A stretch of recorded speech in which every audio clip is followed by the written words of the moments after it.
Hey, good morning, John.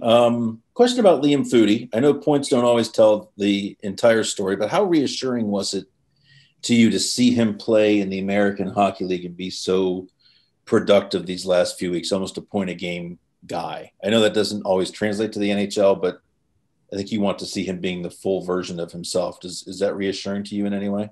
Yeah, I think it's a question that I'll have a better answer as we play the remaining games here, depending on how many he plays. But I think it was the proper thing to do for him, is to get him down there and play a ton of minutes. Uh, just talking to Bobby, it puts other guys in a tough spot. This situation with taxi squad and being on a roster and four recalls, it kind of really limits you sending players down that you'd like to send down to get a bunch of minutes. I hope it helped his game. I thought he was struggling when he left here, and hopefully he gained some confidence in doing some really good things down there. A player like that, do you measure confidence by how much he wants the puck or how quickly he tries to get rid of it up here? Yeah, I think you can look at that. I look at all things. I don't have a heading of what I look for confidence. I just like watching the player play.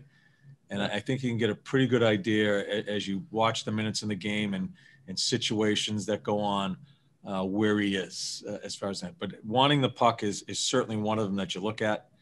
Yeah, so I'm anxious. I'll probably give him a chance to put him in an offensive situation. I'd probably start him with Patty and Jack and see what happens there. Add some speed to that line, and we'll make our call as we go through the game.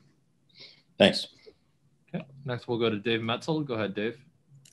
Thanks, Glenn. Good morning, John. I have a question on Oliver Bjorkstrand, who's been pretty apparent here on the ice. I'm wondering if you've seen him take a step forward in the room as a leader, given the void here that's been created by a lot of these players pulling out. I'm not so. I don't really agree with you. I don't think his game has been dead on. I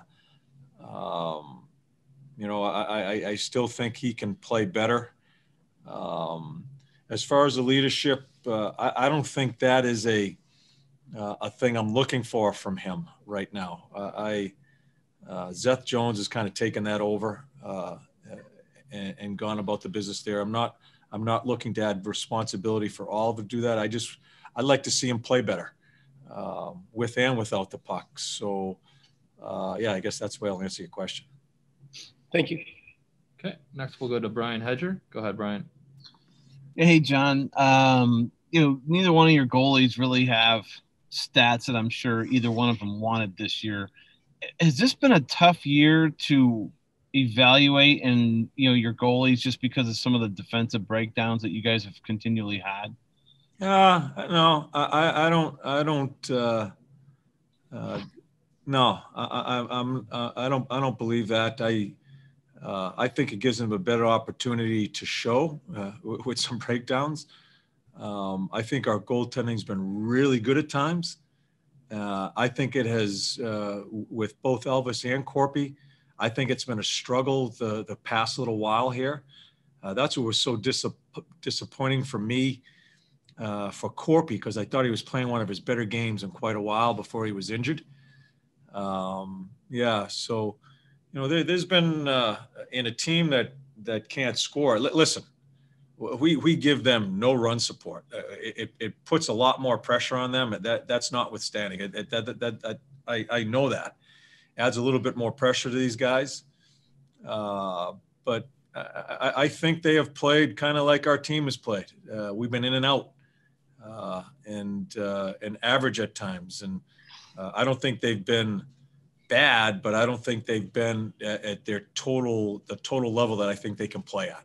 Yeah. That's what was so frustrating with Corp, because I thought he was so good in that game before he got injured.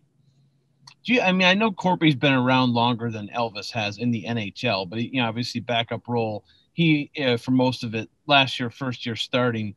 Do you put any stock into the sophomore slump theory as far as the league scouting these guys and then them having to make an adjustment back to the league? You don't put any stock in that? Nope. None. Okay. Next, we'll go to Mark Scheid. Go ahead, Mark. Thank you, Glenn. John, just wondering what your lineup looks like tonight. Dunn is down. Obviously, Foodie's in. Elvis is in. And I wanted to ask about Dunn, just up for a few games. Did he make enough of an impression on you in the short time that he was given? Well, we watched him play. I think his foot speed has to improve. I think he's a very intelligent player. I think he makes up for the quickness in the game that he's just not used to, and that's part of it. I'm not sure if it's his foot speed or he just wasn't used and maybe a little overwhelmed with the quickness of the league. It's still just a short number of games that he's played. But during those games, you can see he's a very intelligent player. I think that helps him if he becomes a center iceman in the National Hockey League. That'll help him as far as maybe pick up a step in just his anticipation skills and reading the ice. Asked a lot of questions, was a student, terrific kid, willing. You can see he's willing. So for me, the overall, and I have not talked to him, the overall thought I would give him, everything has to be quicker in his game. And I think because he chased the game a little bit just through the lack of quickness at times. And it's a hard thing to play as a young man coming to team in this situation that we're in and chase the game a little bit. But he's an interesting one to see as he progresses.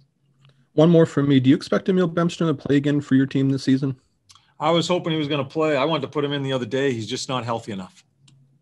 Thanks, John. Okay, we'll go back to Brian Hedger. Go ahead, Brian. With Mikko Lehtinen, he really – I thought that he came in the first 3 or 4 games and looked really impressive, especially on the defensive end. Has he been fighting it a little bit lately? Do you feel like he is where are you at with his game? Do you feel like – At times, yeah. At times, I think he's inconsistent. I think he's as I've said to you every time we talk about him, I love the way he prepares. I think he's a really good pro. He's all business, very willing to get in the battles. I think with him being undersized a little bit, some of the battles are hard for him against the bigger people. The biggest thing I want to see, the thing that I think will kind of put him on the map a little bit more, I want to see just to bring some more offense. And again, you got to be really careful how to judge that. We're just not a gifted team. There's not a lot of offense around him. I think that's important for a defenseman as far as people jumping the holes at the right time. We're playing with so many different bodies and so many different people than really what our lineup is. Sometimes it's tough for an offensive defenseman to find people because sometimes they're just not in position for that. It's a little bit of a give and take there. So I think we got to be really careful how to judge that part of his game. Jarmo, I know in him and our discussions, he has seen it. He wants to see a little bit more of that. So we're going to keep playing him. I want to give Jarmo as much of an opportunity to watch him play, watch Bayreuther play as much as he can for Jarmo to start piecing together what that back end is and where we go as a team as we continue, as we try to get this on the right road. Jarmo, obviously, when we talked to him last, was talking about reloading this team last year. Part of that, I think, might be addressing or trying to address overtimes. You can't practice it, obviously. Is there a simple answer there, for this team going forward? It's been regarding what? Getting better. For the past 2 years, winning 3-on-3 overtime games has been a struggle. Well, we won a few back a few years ago. It comes down to, I think, a little bit of personnel. Yes. It's hard to have there's not a lot of set plays in 3-on-3. It is a little bit of instinctive play, offensive people trying to make plays, trying to beat the man-on-man defense, stuff like that. So it's a hard question for me to answer. It's just, when we had Brett, he was a one-man wrecking crew. He just do it himself. So those are situations I That's where it really comes down to the offensive people exploiting the other team when they have an opportunity. And I guess that's what I'll say on it. Okay. And we'll go back to Aaron Portzline to close it out. Go Thanks, ahead, Blake. Glenn. Johnny, 6 games left. Can you say how you plan to use your goaltenders? Is this Kivlenieks and Matisse, or do you want to give Tarasov a look? I'm gonna rely on Manny and Yarmo. I will say this: Kivi's grinded away here. Kivi has played some games, shows that he can play in the National Hockey League. I hear tremendous things about Tarasov. I'm still a little bit of old school. I was just talking to Bobby McGilligan about this. I think there's a little bit of merit that comes involved in this also when you have an injury. And but I also have to, in some of the decisions that Yarmo has to make at this position, I also have to defer to him and get information from him and Manny. But I don't want Kivi forgotten here because of the potential of Tarasov coming here. Now the injury in his opening, I don't want Kivi forgot. I'll put it to you that way. And I think both men think that way too, in Manny and Yarmo. So we'll talk after tonight's game. Elvis goes tonight. We'll talk after tonight's game. See what happens. Did you say no changes in the back end? No changes in the back end. So Andrew Peak I think he's played very few NHL games over the last calendar year. Yeah.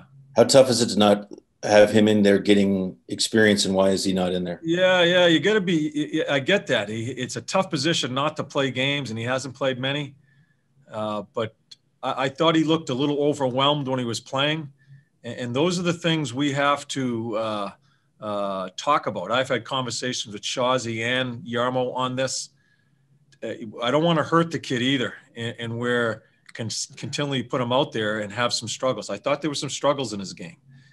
And I just want to be careful, and this is done through of community conversations with these guys, his coach and the general manager, about what we think is the best for him. This is what sucks, is that Pico can't go down there after the deadline. He's on our roster. We don't want to, the recalls, we have 4 of them, and we can't get him down there to play a ton of minutes.